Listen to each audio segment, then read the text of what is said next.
तो बच्चे दीक्षा ग्रहण करना चाहते हैं भाई, अभी आने वाले उस पे माई की दीक्षा मिलेगी ना, ये आने वाले शनिवार को। अभी शनिवार को कितनी तारीख है? 15 तारीख है। कितनी है? 15 है। कितनी है भाई? 15 है ना।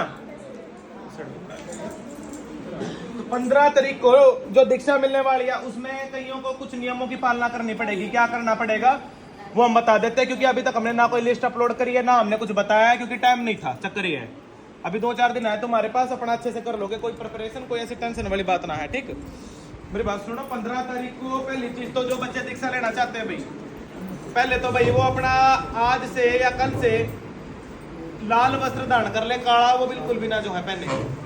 अगर काला पहनते भी है ना तो एक धागा भी शरीर पे काला नहीं होना चाहिए। माँ के लाल बनना है कि माँ के काले चोर बनना है? बताओ तो फिर काला क्यों पहनते हो भाई? माँ के जब गर्भ से निकलते हो, ओजड़ी से निकलते हो, किस रंग से लिपट के निकलते हो? काले रंग के, लाल रंग।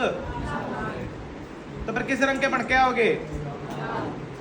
तो जो लेडीज है ना, लड़कियां हो जो, वो एक तो जैसे खुला गोता होता है। आप गोथा समझते हो क्या होता है? जैसे साधु संत लोग पहनते हैं, लाइक घघरा टाइप हो गया या फिर लहंगा टाइप हो गया। गर्मी का टाइम है, जैसे खुला ढिल्ला, जिस तरह मतलब बंधे हुए कपड़े नहीं, खुले ढिले हो, जिसमें मतलब एक इंसान रिलैक्स फील करे, इस तरीके से अपने वस्त्र धारण करे। लड़के हो वो अपने भाई लाल गोथा मार के आए, बढ़िया गोथा। समझते हो क्या होता है?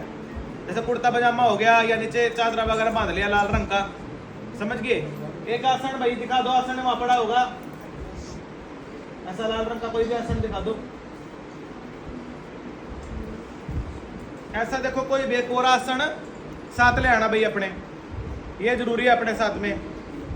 करमाला होती है एक, लाल मूंगे की जो माला होती है वो अपने साथ जरूर ले आना साथ में, समझ गए? ये बोल दे हाँ है ना। वो पता नहीं क्या दही जमा के बैठे रहे, मैं मेरे को पता नहीं लगता है इनका। साथ में माई के फल ले आना भाई 5-7, जिस भी तरीके के तुम्हारे ब्योत अनुसार हो पाए, ऐसा कोई दिक्कत नहीं। मेरी माई का चोला ले आना भाई अगर हो सके तो तुमसे। और जो अगर जो लेके आओ तो चजका लेके आना, नहीं भाई लेके ना आना। मेरे तो सीधी सी बात है, कल को अगर मैं माई के एक बार उतरे भी तो कल को मैं किसी बहन बेटी को दे तो सकूं। कल को ऐसा लेकर मसड़ा पोचा भी ना मारा जावा उससे। जे जो है ज्यादा ना लेके आओ, कम से कम एक लेके आओ, लेकिन चजका तो लेके आओ, ताकि कल को मेरी माई के जो है मैं नहा तो सके हम उसको। जो सड़ा लेके आया कचरा ऐसा, जो मैं कल को ये जो उतरता है, मैंने कौन सा पहन घघरा पहन के घूमना होता है? मैं तो ये जितना होता है, कोई बहन बेटी की क्या छोरियों की शादी हो रही होती है उनमें दे देते हैं हम तो। हमने क्या करना होता है इनका? इतने हैवी तो कोई घर में भी नहीं पहन के घूम सकता। जो मायके चढ़ते हैं, जो उतरता है उनको ऐसे दान दे देते हैं किसी बतेरी जो है छोरियों के, जैसे हाँ जो बाजू बार देखा होगा झोपड़पट्टी वाली छोरियों के इतने ब्याह होते हैं, उनमें दे देते हैं हम तो। नहीं अफोर्ड कर पाते अगले, कम से कम ऐसा तो दें, कम से कम किसी को भी जो कोई चजका तो लेके आए, फिर कम से कम हम कल को माई को भी पहना सके, कल को किसी को दे भी सके। श्रृंगार भी लेके आना भाई, अच्छा लेके आना, तब कल को मैं बांट भी सकूँ, यूज भी करवा सकूँ। कई जो है मतलब ले आओ रद्दी जैसा, जैसे मंदिर पे चढ़ता रहता है बेकार, ना किसी को दान देने जोगा मैं तो यूज करना नहीं होता भाई। जिसने करना होता है कम से कम संगत को भी दूं, मैं कुछ चजका तो दूं, क्या दे के नाम करना है मैंने, ठीक है ना? भोले बाबा के लिए या तो कोई वस्त्र ले आना या तौलिया वगैरह ले आना, और साथ में पात्र जरूर लेके आना। पात्र समझते हो क्या होता है? या तो कोई कटोरा ले लेना जैसे चांदी का, वो सारी जिंदगी अपने पास रखना। एक गुरु को दिया जाता है, खुद को रखा जाता है। एक भिक्षा पात्र का हिसाब होता है वो, क्योंकि जिस समय पूजा कोई करता है तो हर उस साधक की ऊर्जा बढ़ती है, गुस्सा बढ़ता है उसका, और जब चांदी में खाते हो तो वो गुस्सा शांत होता जाता है धीरे धीरे करके। क्योंकि ये काली की पूजा का हिसाब ही होता है कि जो नारी या नर जो इसकी पूजा पे बढ़ जाता है ना, उनका गुस्सा ऑटोमेटिकली बढ़ना चालू हो जाता है। तो वो 24 घंटे नाक पर गुस्सा धरा रहता है उनके। अब जो लेडीज है घर परिवार में करने वाली, चलो सेवा के लिए दीक्षा अगली ले रही है, अब वो घर में बैठे पोचा मारे, अगली यार आदमी आगे पीछे से आदमी छेड़ दे, अगली तो ले जाए छुरा लेकर चढ़ जाए चंडी का बन के। अरे ये हुआ भी है ऐसे। हमारी एक शिष्य थी, उसको हमने चंद्र पात्र नहीं करवाया, मैं कहा चलो कोई बात नहीं, जब होगी कर लेगी।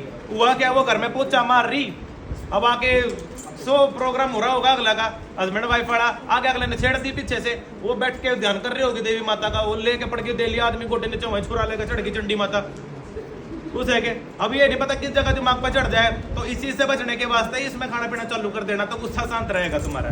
तो ये जरूरी है साथ में। बाकी ये बताओ सुरापान करते हो कि नहीं? यहाँ बैठो, करते हो सुरापान करते हो? हाँ ये तो ये छोरे तो करते होंगे पक्का है, तो देख कैसे कम से बेवड़े दिखे मेरे को। सुरापान होता है जो माई को कारण चढ़ता है, कारुण का क्या मतलब होता है? कारुण का मतलब होता है दारू, खंबा। माँ को जो चढ़ती है ना, लोग कहते हैं मेरी माता बेवड़ी है, दारू पीती है। दारू दूर कुछ ना पीती। मेरी माँ कारुण लेती है। जिस चीज से बनाया जाता है ना उसको, वो शराब होती है यार। शराब के अंदर कई चीजें मिक्स करनी पड़ती है, उससे वो डिश बनती है, जिसको कारुण कहा जाता है। फिर वो चढ़ते हैं लोग डायरेक्ट दारू की बोतल मेरी माँ का मुंह में सुट जा, मैं मंदिरों में जाएंगे डायरेक्ट चलने दो, जय माता दी, बदनामी मेरी माता की, मेरी माता बेवड़ी है ना। सुरा जो होता है, ये सुरा पहले इसका होता है। इसको पहले जब लाया भी जाता है, इसको जब बनाया जाता है, तब इसको सुरा कहा जाता है। जब ये बन जाता है, इसको कारुण कहा जाता है। और कारुण मेरी माँ लेती है, दारू नहीं लेती। भैरव जी को जो चढ़ती है, जैसे एक सोमरस भी बोला जाता है, किसका एक नाम होता है, सुना होगा। तो वो सोमरस ऐसे नहीं होता जो देवताओं को चढ़ता है, उसमें भी कई चीजें मिक्स करनी पड़ती हैं इसमें, तब बनता है। और जो भैरव जी को जो चढ़ता है, उसको अमृत कहा जाता है।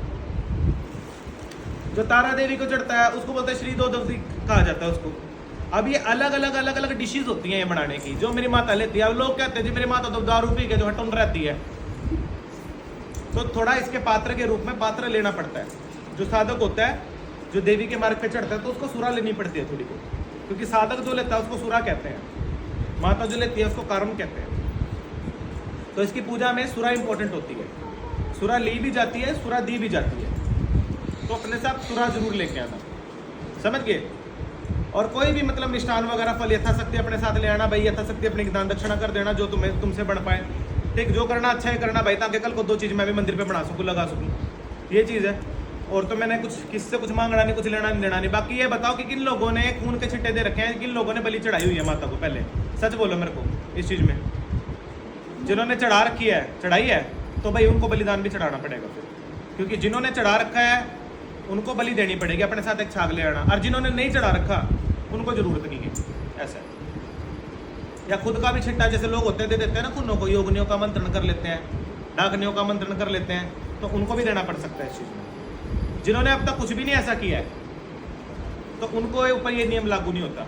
वो कोई भी ऐसा फल ले आए, जैसे तरबूज हो गया, जिमीकंद हो गया, अनानास हो गया, है ना, वो उसका बलिदान दे सकते हैं, वो उसी पे चला सकते हैं, क्योंकि बलि प्रिया देवी है, तो उसकी बलि दे सकते हैं। लेकिन जो लोग पहले खून बकरा कर चुके हैं भाई अपना, उनको देना पड़ेगा।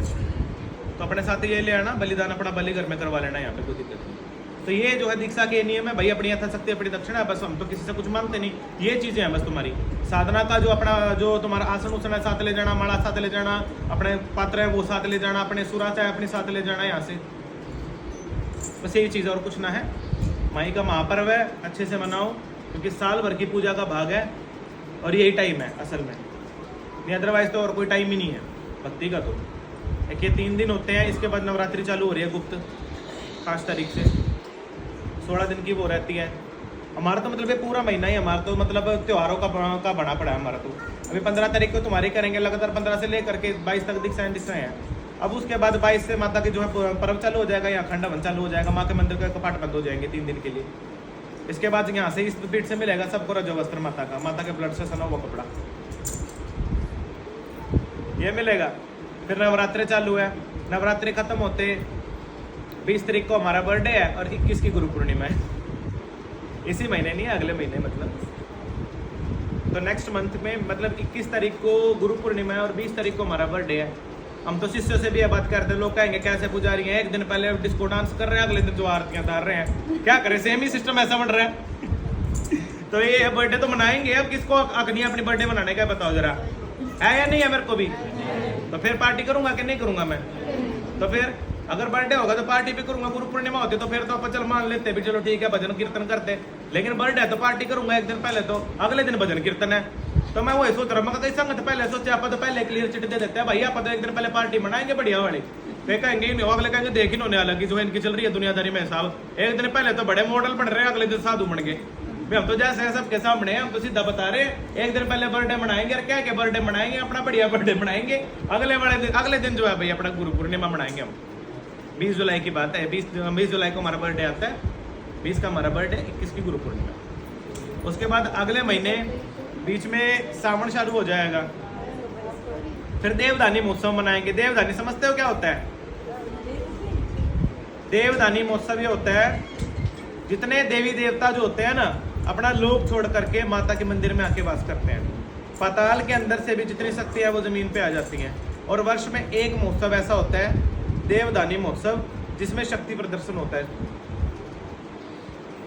जिसमें जो ये बलि अस्त्र होते हैं ना, इनके ऊपर चढ़ के नृत्य किया जाता है।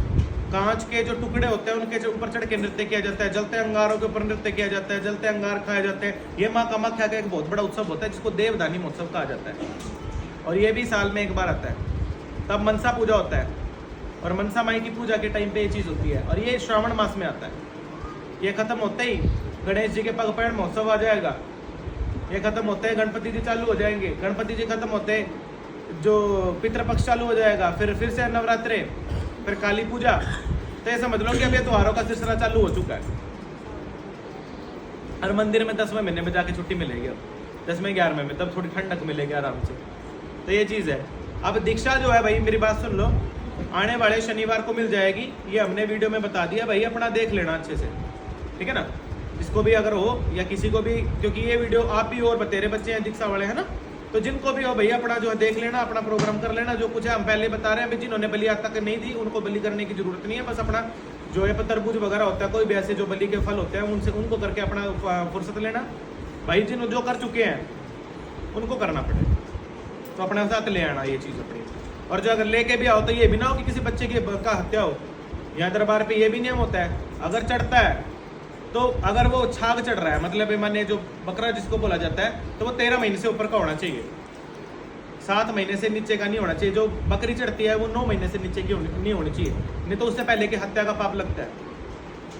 अमृत सुधा देवी को किया जाता है, सुधासार किया जाता है, पशु गायत्री पूजन होता है। और ये बलि की भी एक विशेष दीक्षा होती है। और बलि सभी नहीं करते, जो बलिदान करते हैं वही करते हैं, हर कोई नहीं करता, ये याद रखो। तो इसलिए ये जरूरी होता है।